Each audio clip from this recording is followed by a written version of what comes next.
What makes a good sequel? In music, film, books, video games, or any other creative medium, what follows something great is the true test of an artist. It moves them beyond the one-hit wonder status and demonstrates their capability as a true talent. Plenty of people can fluke something wonderful, but true greatness lies in the ability to deliver it again and again. If we look at the world of music, Rolling Stone magazine rates Nirvana's second album, Nevermind, as the best second album of all time. Where their debut album Bleach was raw and dirgy, Nevermind built on the foundations of their sound to deliver something new and completely breakthrough. We know Nirvana today not because of Bleach, but because of Nevermind. It was the sequel that made Nirvana Nirvana. In the world of film, Empire magazine rates Aliens the greatest sequel of all time. For them, the masterstroke was the change of genre, moving from Ridley Scott's tense horror motif to an all-out action blockbuster the second time around, all the while remaining true to the essence that made Alien such a masterpiece, the omnipresent sense of fear and helplessness the audience feels as they watch events unfold. In video games, we don't have publications like these we can point to and reference with the same ease, since the likes of IGN and GameSpot and Polygon don't enjoy the same sort of brand cash that Rolling Stones does. But if you're watching this video, chances are I don't need to tell you what the greatest video game sequels of all time are, because you already have some of them in your head. Maybe it's Mario 64, Zelda Ocarina of Time, Fallout 3, Grand Theft Auto 3, Half-Life 2, or any other number of masterpieces. And I think if you go through your own list of your own favourite ever sequels, you'll likely start to notice that there's one thing that unites them. It's that they go beyond their predecessor to offer something new and different. Maybe they reinvent the formula like Mario 64 did, or maybe they just offer a reimagining of it like Skyrim did, or maybe they just told it better like GTA Vice City did. But in each of these games was something that you could experience that you hadn't experienced before, and even if the experience wasn't perfect, it still offered something so breakthrough that it stayed with you for years to come after. It's ambition that keeps the video games industry alive. Ambition and innovation. And when that isn't there, people become disillusioned and disinterested. Sure, marketing can help prop up sales, but players know greatness when they see it, and greatness rests in a constant discomfort with the status quo and a willingness to push ever upward to new heights. Destiny 2, the latest offering from one of the most storied video game developers in the world and the largest video game publisher on the planet, is not great. It's not even close to great. It's a perfectly serviceable sequel in the same way that FIFA 2006 was a sequel to FIFA 2005, or the same way that Call of Duty sequels are, year after year, perfectly fine if that's your thing. But if you wanted something, anything, meaningfully different this time around, then Destiny 2 will leave you disappointed. And if you're a long-term fan of the game just hoping for more Destiny, then there's just as much chance that you'll enjoy the game as you won't. Because for every advancement in the campaign or open world design, there are gigantic steps backwards in core areas such as progression systems, the loot endgame activities, PvP and microtransactions. When I first saw the reveal of Destiny 2 in LA, I commented that it felt like we might have to continue to wait for Destiny to reach its final form, and that's turned out to be very much the case. As a lifelong Bungie supporter and die-hard Destiny fan, it breaks my heart to say that Destiny 2 is a good game, but a disappointing sequel.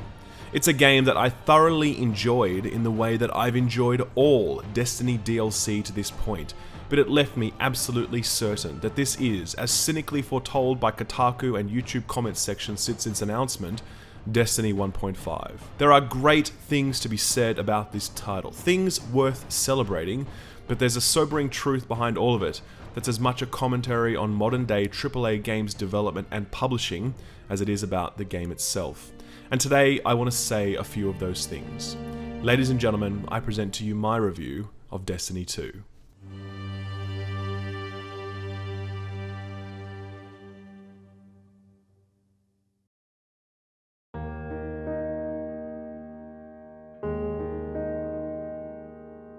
I've gone through a lot of drafts of this review, and the thing I've been striving for as I've continued to refine it was balance. I wanted to provide a balanced look at the good and the bad, because I think that my disappointment with Bungie's lack of innovation in Destiny 2 has clouded my view of just how fantastic the underlying Destiny experience still is. And I use the phrase "still is" extremely deliberately. See, there's always been two parts to Destiny. There's been the core game mechanics, which are things like shooting and movement and abilities and the like, and then there are game systems like mission structures and loot drops and progression and a whole bunch of other stuff. Destiny's mechanics have always been the best in the business. Pulling the trigger in Destiny always feels so right, more right than any other console game ever. And the funny thing about that statement is that no one really argues with it. The self-evident nature of Bungie's shooting mechanics speak for themselves, and everybody listens. Destiny 2 retains this genius and adds to it through satisfying weapons like a minigun and a grenade launcher and SMGs and a new type of fusion rifle. And it's added some new subclasses as well. There's the Captain America-like Sentinel, who's awesome, the floating Dawnblade, and the Darth Maul-style Arcstrider. And all of the classes now sport a new activatable ability that further improves their combat prowess. They are all great additions to the game that improve the core combat experience. They're certainly not large changes, it's more changes by degrees, but it is there and it's so good, and I want to call that out up front. But of course, no one ever had a problem with Destiny's mechanics. It was all of the other stuff. It was the game systems that sat around those mechanics that grinded a lot of people's gears. And so the question now becomes, to what degree did Bungie improve on those systems? Well, let's ask the reviewers out there, shall we? We've been playing a lot of Destiny 2 lately, and are happy to say it's very good so far. In some ways, it's just more Destiny, yet Destiny 2 has fixed many of its predecessors' shortcomings, both structurally and narratively. Destiny 2 absolutely fixes shortcomings that the first game had, but in design and structure, it's a Destiny game through and through. And if you're the right type of person, it's a much stronger and better game. Destiny 2 is very similar to the original, which is both good and bad. The lack of any new enemy types or classes is baffling, but the shooting still feels incredible. Storytelling is improved significantly, and gearing up for the endgame content is much more accessible with a sizable amount of variety. The structure is largely the same as is the mechanically excellent shooting and satisfying loot grind. But there are a variety of changes both under the hood and throughout your activities that make it a significant improvement over the original and a better experience for more than just the most hardcore players. Destiny 2 effectively demonstrates the major difference that can be made when you flesh out your game's world, inject strong player motivations into proceedings, and display a developer's passion ahead of a developer's need to tick boxes and make their publisher lots of money. As a package, I would say Destiny 2 hits some missteps, but it also improves in almost all ways above Destiny 1. And in many ways, we find out that even if you want to call it Destiny 1.5, that 0.5 is the difference between an incredibly enjoyable game and one you beat and then put down after a weekend. If you go and watch or read reviews of Destiny 2, the refrain that you'll often hear is that it has finally fixed all of the problems of Destiny 1. It's a streamlined experience, we keep hearing. Destiny without all the bullshit, wrote Polygon. Read through the summary paragraphs on Metacritic, and almost every review will reference this idea that Destiny 2 represents a quantum leap forward in game design over Destiny 1, and that people who felt frustrated by the original will likely find Destiny 2 a more attractive offering. And I gotta say that when I hear this thing being repeated over and over again, I honestly want to shake my monitor with frustration, because in my personal view, almost all of the things that these reviewers are praising have been in the game since the 2015's Taken King expansion. You thought the open world was kinda dull in vanilla Destiny? Well, Bungie introduced the Dreadnought, still its most secret-filled and lore-rich environment to this day. You thought the story sucked in vanilla? Well, the Taken King was when we first saw the personalities of the Vanguard shining through as they fought to bring down Oryx.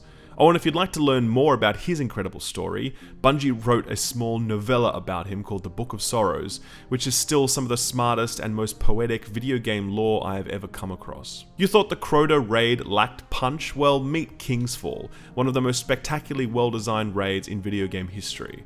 And if you want to talk progression systems, Bungie fixed all of that up too, introducing the infusion system, allowing you to level up your favorite weapons and armor, while also introducing some of its best exotic weapon quests to date, like the Black Spindle and the Sleeper Simulant. The Taken King was an absolutely magnificent expansion, and it laid all of the foundations upon which Destiny 2 is now built. But if you watch the majority of reviews out there, as I have, it's almost as though The Taken King and The Rise of Iron never existed, as every comparison being made is against Destiny in its raw, lumpy, and incomplete vanilla form, where it should be made against its significantly improved and streamlined Taken King evolution. If we measured FIFA 2017 against FIFA 2010, we'd see a lot more differences between the two of them than if we compared 2017 to 2016.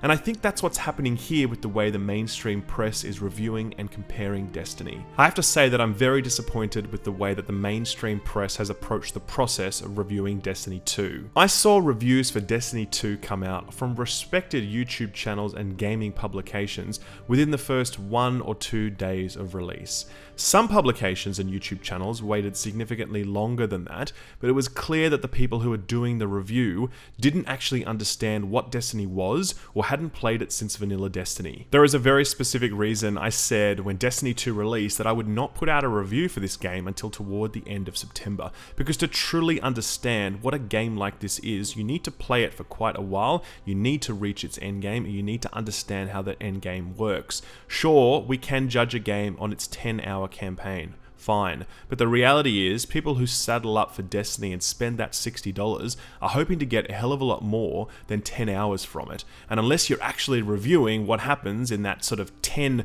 to 3,000 hour mark, you're not really giving the game a proper review. The fact is, the sheer volume of recycled content and recycled technology here is not, in my view, worthy of being called a sequel.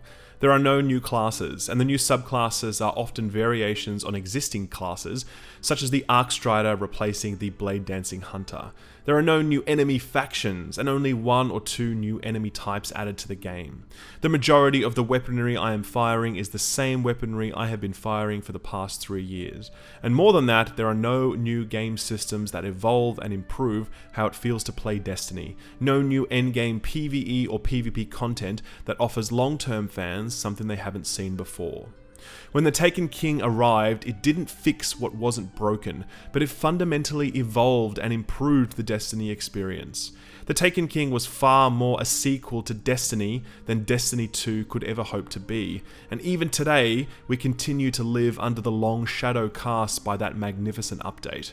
And I was hoping to move into a new light with this sequel. Destiny 2 is an improvement over Destiny 1 in some areas, but where Destiny 2 is great, it's been great for 2 years now. For newcomers to the series, this is fantastic news, because Destiny 2 is a perfect place to jump in. For those looking for more of the same Destiny, but in a new setting, then you're probably going to have a blast in many regards. But if you're anything like myself, a rusted on, passionate, long-term Destiny veteran, then there's a good chance that you'll look upon Destiny 2 and ask not only why the experience hasn't evolved further, but you'll wonder where huge chunks of it has gone, and why the game you remember being so diverse and big has suddenly become so narrow and focused. And for me, that feeling stems very much from the decision to leave behind so much of the old world that Bungie has spent the last 7 years building for what seems to be no particular reason at all.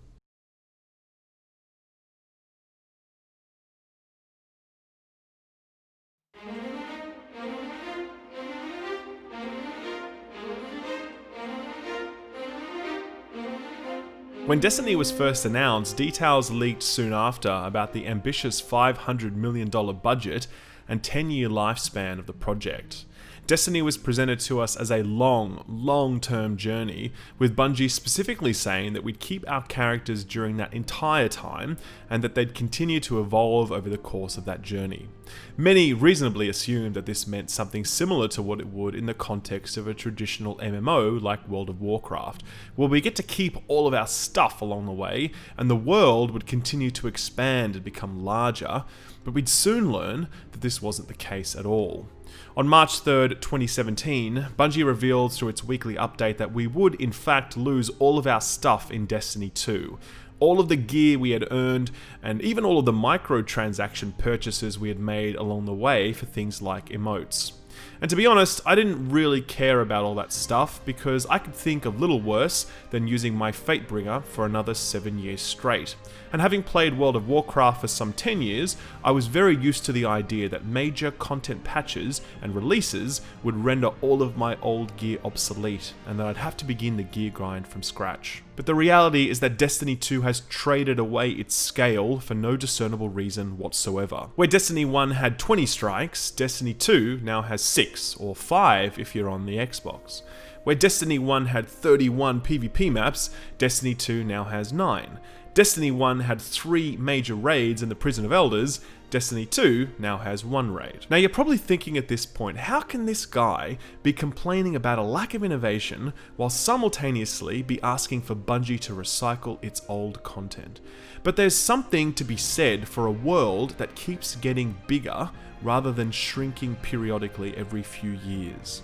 Major MMOs like World of Warcraft or Final Fantasy and any other number of games keep expanding, and not only can we nostalgically return to these old locations alone or with our friends, but developers can find interesting way to utilize this old content in new ways to provide more stuff for the player to do, like World of Warcraft's Cataclysm expansion, which repurposed huge amounts of existing areas to terrific effect, or even like Bungie did with the Age of Triumph celebration, allowing us to revisit some of Destiny's finest content, the old raids.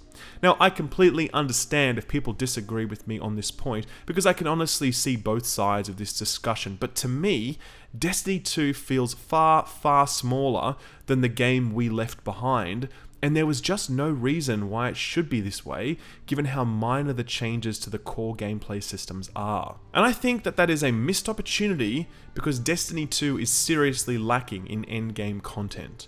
For no reason whatsoever, the game has removed many things like daily missions, daily PvP challenges, and daily bounties. For no discernible reason, Destiny 2 has removed hard mode difficulty from missions and removed heroic strikes. There used to be a strike streak system in place, which encouraged you to just stay in strikes and grind them out, either alone or with friends. That's gone now too. There used to be strike-specific loot that you could open up with things called skeleton keys that would allow you to chase specific loot pieces that you really wanted, but that's also gone. The record book that completionists loved is also gone. So many game systems that have been built up over the life of Destiny from its release until it finished up a month ago, so many of those things are gone, and there's no reason that they should have been removed because everyone could agree that they were really great. Now, I'm all for removing that sort of stuff if there's something to replace it with, but there's been nothing to replace it yet, and right now it just sits there as this big, awkward vacuum waiting to be filled. Now obviously we need to acknowledge that the newly designed open world areas are great, but the fact is some of this has been held back to be offered up as DLC. We know that there is a new planet coming in the DLC drop due in September, and frankly, I think this sucks. Destiny 1 didn't offer up a new patrol zone until a year after its release. Its 2 expansions before then offered up a new mission and strikes and PvP maps and endgame content, but they didn't section off entire playable areas. Knowing that there is a major expansion coming 3 months into the life of this new game that we've just bought does leave a bitter taste in my mouth, and that's coming from someone who is typically very tolerant of DLC because I'm actually very sensitive to rising development costs and the need for developers to be financially sustainable. Now, I've said a lot of stuff in this section, some of which you're probably going to disagree with, some of which you might agree with, and that's fine, but I guess I just want to be really clear on my overall message here, which is as follows. There's a concept in business called the minimal viable product, or the MVP. It basically says, what's the bare minimum we can cobble together to have something that people actually want? It's not a cynical or lazy or exploitative concept, by the way. It actually has to do with rapid prototyping, being clear on what you are creating, and getting stuff into the consumer's hands fast. Destiny 2 feels like a minimal viable product in a similar way that Destiny 1 did. It's got more stuff in it than vanilla did, but it has way less stuff than Destiny's Final Form did after the Taken King and Rise of Iron expansions. And you get the sense that we're simply going through the same process of the game being filled out and made whole again over the next 3 years, rather than the game already being a complete offering that can keep people coming back for months and months on the back of what shipped at launch. It's a better starting place than Destiny 1 was, but it sort of feels like the same starting point that Destiny 1 was, and I was hoping for more. I think too much of the old world was thrown out, too many old game systems were left behind, and not enough new stuff was brought in to replace it. And I think that the most important example of this for me personally are the changes to the loot system, which I think have crippled our incentive to continue playing. So let's maybe take a look at that next.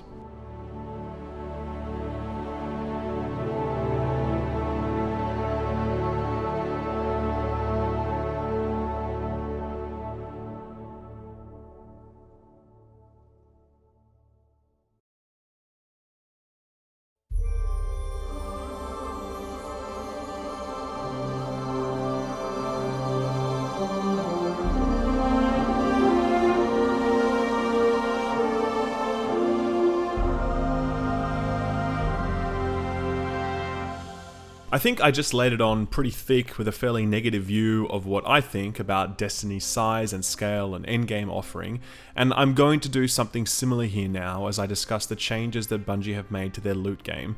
But I hate wallowing in negativity too much, so I want to start by saying what I think is great about Destiny's loot. Destiny's loot is a mix of two things. It's the stats on the loot, such as their damage and their unique perks and all of that sort of stuff, and then there's the look and the feel of the weapons and items we collect. And I have to say that Destiny's weapons are a tour de force masterclass on how to design video game weapons. Each one of them feels so wonderful to use, and they sound so beautiful, and they look so awesome, and the lore behind their foundries and the exotics is just so top notch. Much of my satisfaction in playing Destiny is derived just from trying out some random legendary auto rifle and comparing it to another random legendary auto rifle, because each one of them has so much personality, and I develop such a different, unique, kinesthetic relationship with each of them, and that's a very, very rare thing. Few games do this as well as Destiny. In fact, I'd go as far as to say as no other game has ever done this as well as Destiny. It's not the shooting mechanics I'm praising here, by the way, it's the absolutely world-class weapon design, and that is unquestionably part of the loot game in Destiny and in Destiny 2, and it certainly continues to deliver on this front in spades. But it's the other side of the loot game that really floats my boat. It's the stats game. I'm a big fan of looters like Diablo or Borderlands or Warframe. These are games where the express purpose of the game is to kill stuff to collect loot so that you can kill stronger stuff to collect stronger loot.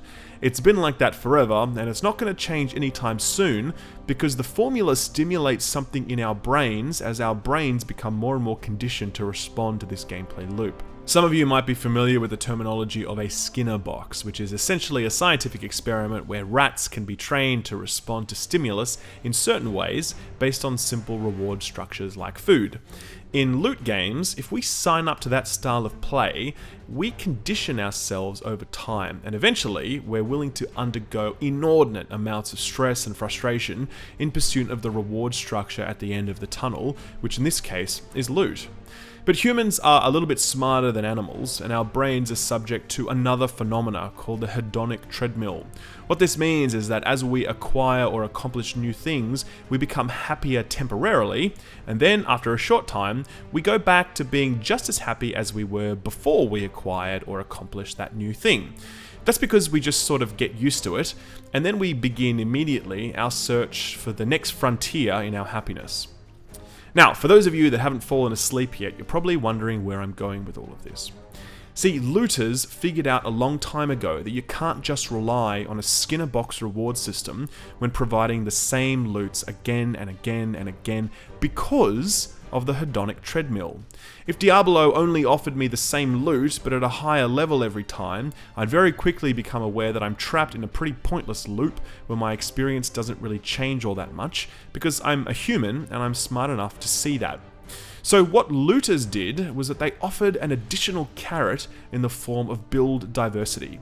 They designed loot that would augment the way you played, such as that you could use abilities in a different way, or you could attack faster than you otherwise could, or you did more AoE damage, or whatever. The looter is built on the premise that you not only become stronger, but you also determine the manner in which you become strong by earning items that suited your playstyle. This is what breaks the hedonic treadmill in the Skinner box model of the modern day looter. In this regard, Destiny 2 is not a modern day looter. Its changes to its class structure and loot system have fundamentally changed the degree to which we can design our own builds, meaning that the entire reward structure is now predicated on the Skinner box reward system alone, without any recognition that pursuing an increased power level is a carrot that very quickly grows stale. So how do we get there? Well, firstly, Destiny 2 does away with the ability to customize your class with any degree of precision. While Destiny 1's talent customization options were lackluster, they did result in meaningful differences to my stats and my playstyle. That's all gone now, as we have no control over our stats in Destiny 2's talent trees, and I'm forced to choose between two clusters of abilities and ability augmentations, rather than being able to choose whichever I please, as was the case in Destiny 1. But far more egregious than this is the move to static rolls on items rather than the randomly rolled perks. In Destiny 1, each weapon or armor slot had a set of predefined perks that could randomly roll on it when dropped, and a huge part of the game was chasing god-rolled items in the Crucible or in PvE activities. The raid is a really good example of this, as you'd come back week after week, even after you'd completed a full raid set, in the hope that the items that dropped would have a better combination of perk rolls for your build. Loot flowed generously because of this, and people kept coming back to farm, hoping for the best. Now, loot in Destiny 2 all has static rolls. It means that the nameless Midnight Scout Rifle, which is pretty much the best PvE weapon in the game and a quest reward, mind you, always has the same stats on it. There's no chasing anything better because A, the stats rolls are always the same no matter what, and B, the stats rolls really don't make that much of a difference anymore. Once you have a good scout rifle like the Mida, you're set for PvP. Once you have a good scout rifle like the Nameless Midnight, you're pretty much set for PvE. And after that, sure, you can chase exotics, but they drop either randomly or from a vendor each week, so the thrill of the chase on that isn't anywhere near as compelling as it should be, especially in the absence of random rolls on those exotic weapons. But the failures of the loot game go even further than just static perks. There's just been no effort put into making new and interesting perks to roll statically on your gear. The raid weapons are the perfect example of this. You work your ass off to grind through Destiny's most challenging endgame content, and you end up getting a weapon that is basically just the same weapon you could get from a public event that you run solo. It just has a nice shiny skin on it. Raid armor also has no unique perks on it that help in the raid or in PvE in general. It's literally just bog standard armor reskinned to look more shiny. If you're going to make loot rolls static, then at least go to the effort of making that loot desirable. Right now, I'm 2 weeks into my Destiny 2 journey and I cannot point to a single item or gear set that I'm salivating for. Where are the Year 1 Hawkmoons, the Galahorns, the Grasps of Malik, the vanilla Suros regimes, the well-rolled Matadors, the god-rolled Isalunas, the Fatebringers, the Visions of Confluence, or the Words of Crota? Where are they? In Destiny 2's pursuit of a more balanced PvP experience, Bungie has removed the mighty outliers that made the loot game truly great, and it has hurt the game immensely. And where the mod system was supposed to be this system that would allow for customization to shine through, it has categorically failed. The system adds nothing meaningful to my weapons other than some power levels and only minor improvements to a few core stats across my armor. There was a chance here to build a robust, game-changing mod system that meaningfully altered weapon build or build identity, but it has been comprehensively squandered here. In the reveal for Destiny 2, Cade 6 exclaimed, "Why many of us play Destiny." There will be a ton of loot! But even though there's plenty of loot flowing, I simply don't care about it. The system has been shaved back and streamlined to the point where it has been hollowed out, and very little remains to allow me to determine my build or playstyle, or to entice me to keep grinding. And if you don't believe me, then ask yourself this. What weapon will you cry tears of joy for when it finally drops for you? If the answer is nothing, then I think we have a problem. I'm sure many of you out there will rejoice at no longer having to go up against god-rolled Isolunas while you're still grinding for your own in the Crucible, but I think the price that we have paid for that is far, far too high. And speaking of PvP, there's plenty to say on that topic as well.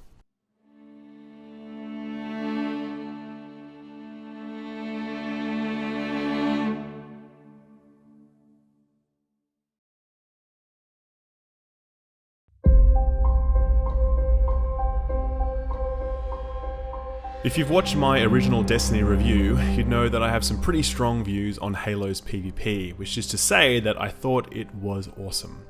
And I certainly wasn't the only one. Halo 2 redefined console PvP in the way that no other shooter would ever do again, not even COD 4. It was to console first-person shooting what World of Warcraft was to the MMORPG. It didn't invent it, but by God, it perfected it. In contrast to the brilliance of Halo's PvP, Destiny's PvP has always had a bit of an identity crisis. Tacked on awkwardly to a PvE-focused loot game, PvP was largely imbalanced owing to the way that different weapon types or specific weapon perks would dominate others, an issue made even worse by the random rolling on stats and gear, which would see certain weapon types achieve god-tier status in the Crucible. But despite it all, Destiny's PvP was generally pretty fun. It was a good midpoint between long, Halo-length time to kill versus the really fast arena shooter or Call of Duty style insta-death. The ability and super spam got pretty out of control as our gear kept driving our cooldowns further and further down, but at the end of the day, we all sort of enjoyed ourselves because the stakes were pretty low anyway, so why not just enjoy the ride? I think a lot of people, myself included, stepped into Destiny 2 wanting two things.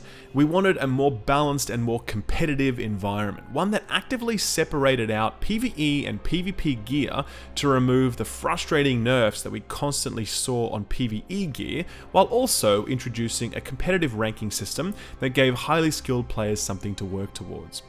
But on top of this, I think people also wanted to see that fun focus retained in Destiny's PvP. And we wanted some new stuff. We wanted some big maps and some vehicles and some different objective styles. 16 v 16, 32 versus 32, why not?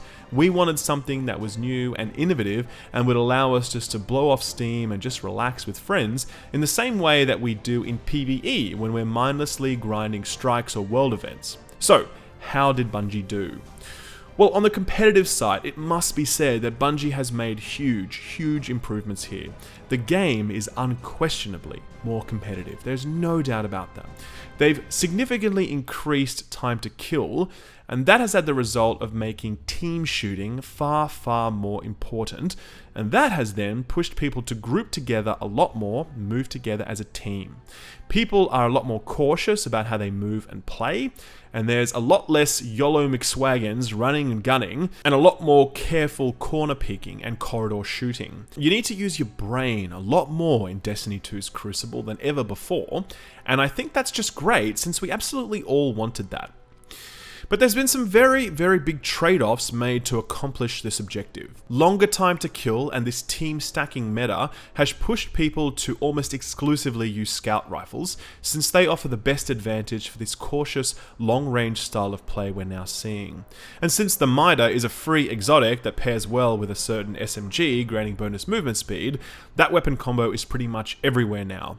In a recent stat I saw, only 2% of Trials teams did not have at least one Mida multi-tool in them, so it shows you just how pervasive that weapon combo is. Generally speaking, there's a lot less thumb skill required to play Destiny 2 now, since engagements very often involve sitting in corridors waiting for someone to poke their head out, rather than being able to sort of blaze out there and 2v1 people and take them down in amazing MLG plays. That's all changed now. To me personally, it really feels like there are fewer big moments and outplays in Destiny 2 than in Destiny 1.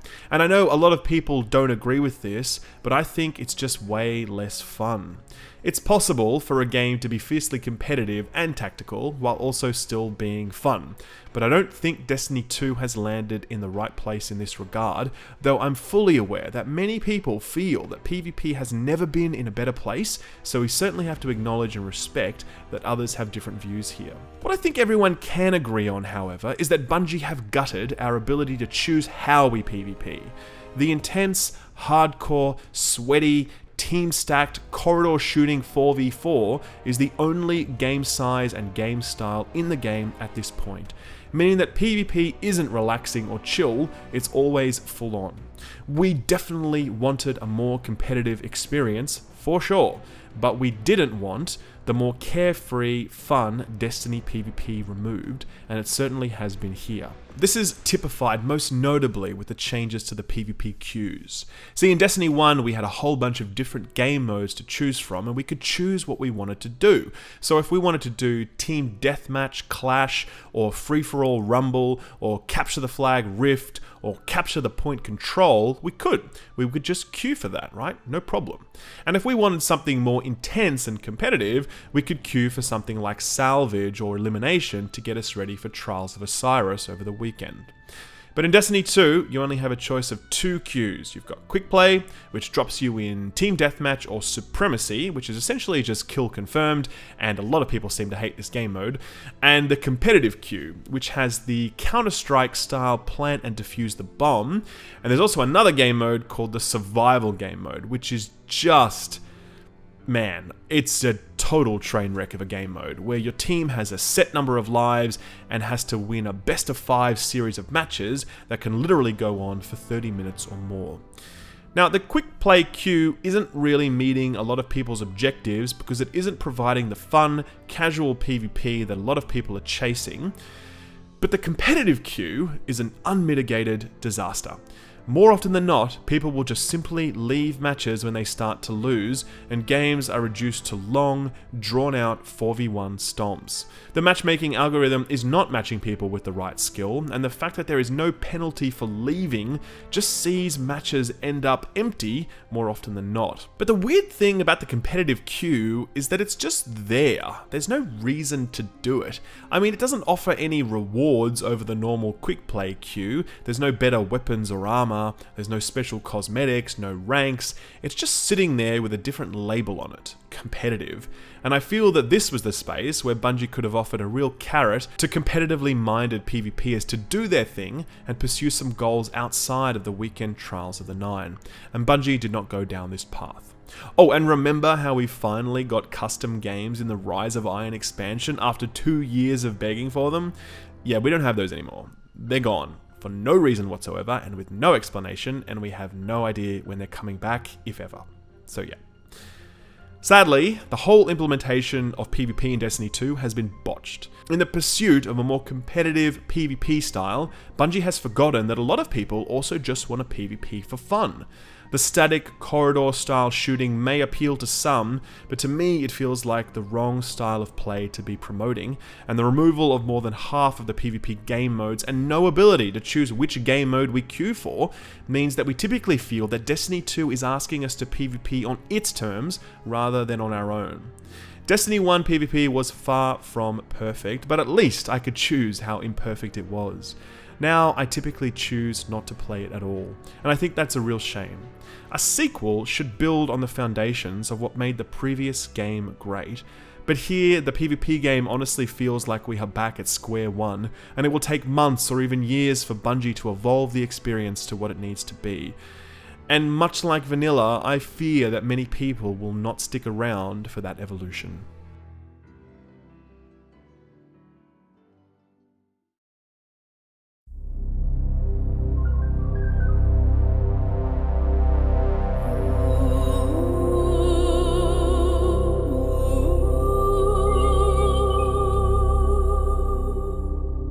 Of all the things I'll say in this review today, this is the one where I expect most people to disagree with me, and I want to say up front that that's totally fine.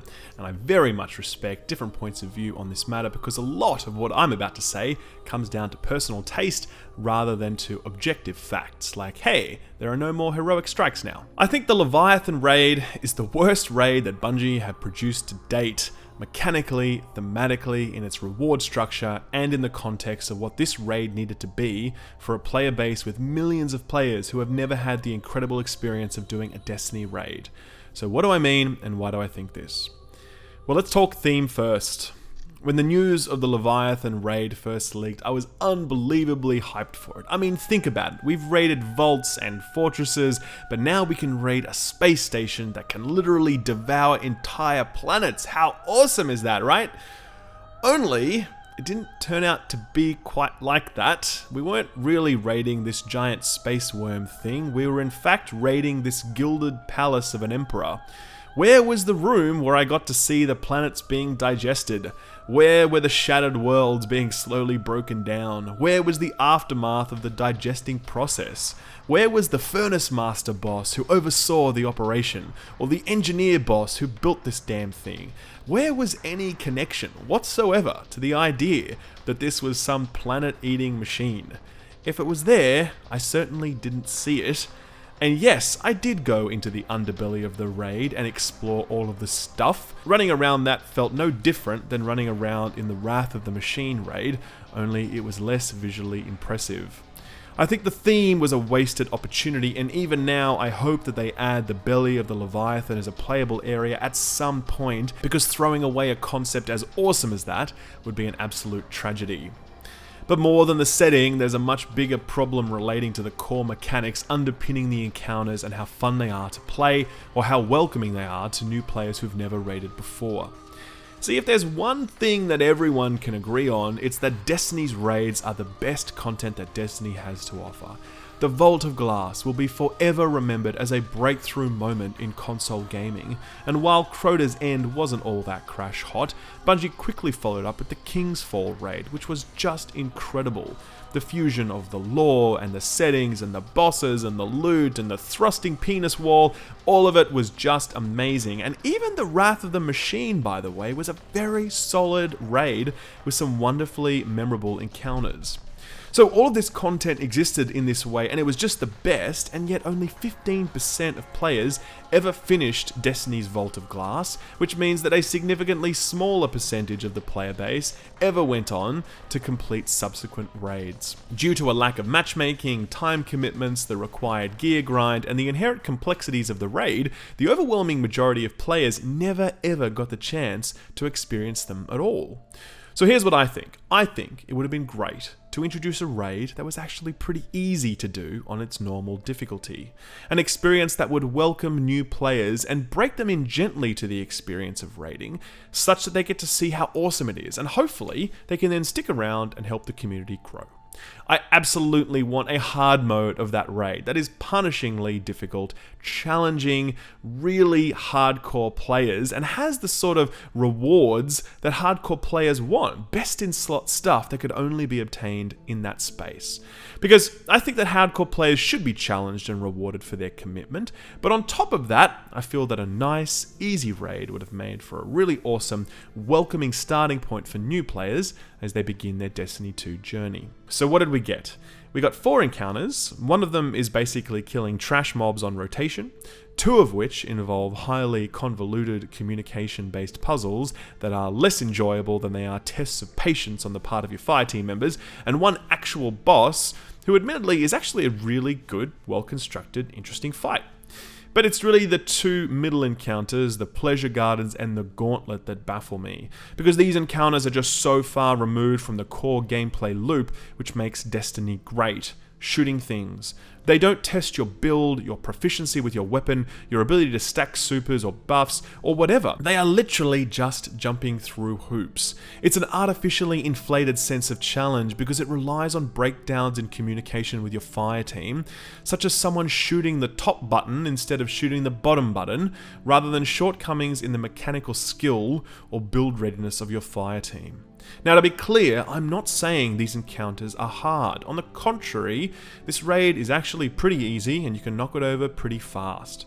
I'm just saying it's the wrong kind of challenge. It's the kind of hard that sees you roll your eyes when your party member gets spotted by a dog, rather than grit your teeth with determination when something goes wrong so that you can heroically step up and carry your fire team to victory. I think a good way to think about it is like, imagine paintball. Imagine you wake up in the morning and you're going to go to paintball that day, and you've got a new paintball gun and you've got some new paintball armor, and maybe you've been going to the gym and exercising a bit so you can get around the battlefield. You are ready to go. You are ready for some paintball, damn it.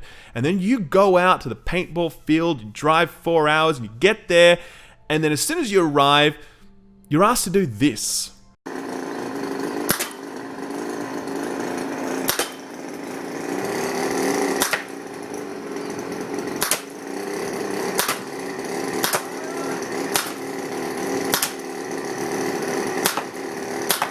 When what you want to be doing is this.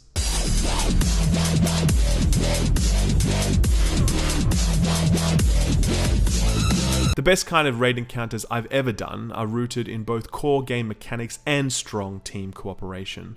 But these encounters aren't rooted in gunplay, and as such, it's the kind of hard that doesn't scale or get easier with gear, because there's always going to be one guy at one point who messes up his call in the gauntlet, and then it's a wipe. And then to top all of this off, Bungie have pursued this completely insane rewards framework where I can go an entire raid and maybe get one item from bosses.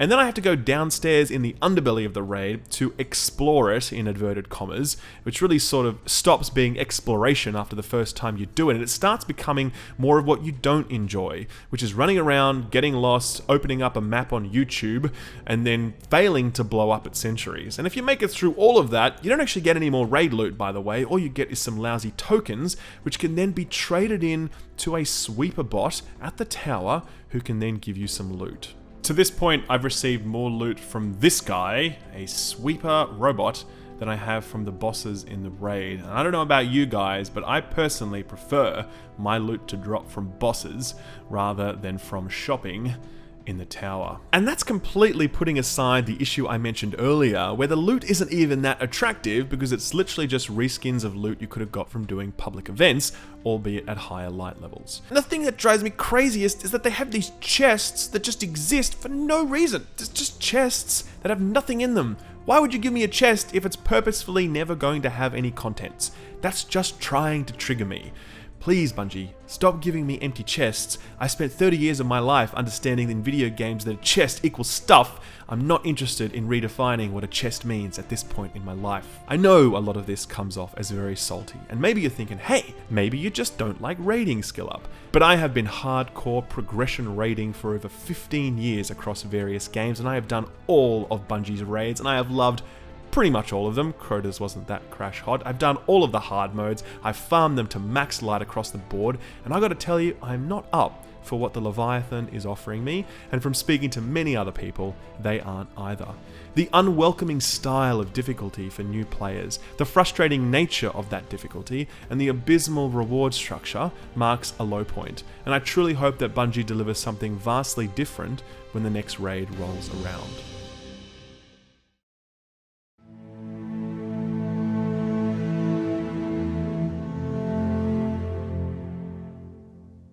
So by now, you're probably thinking to yourself, man, Skill Up really hates Destiny 2, right? I mean, how could a guy spend almost an hour basically trashing a game unless he really hates it?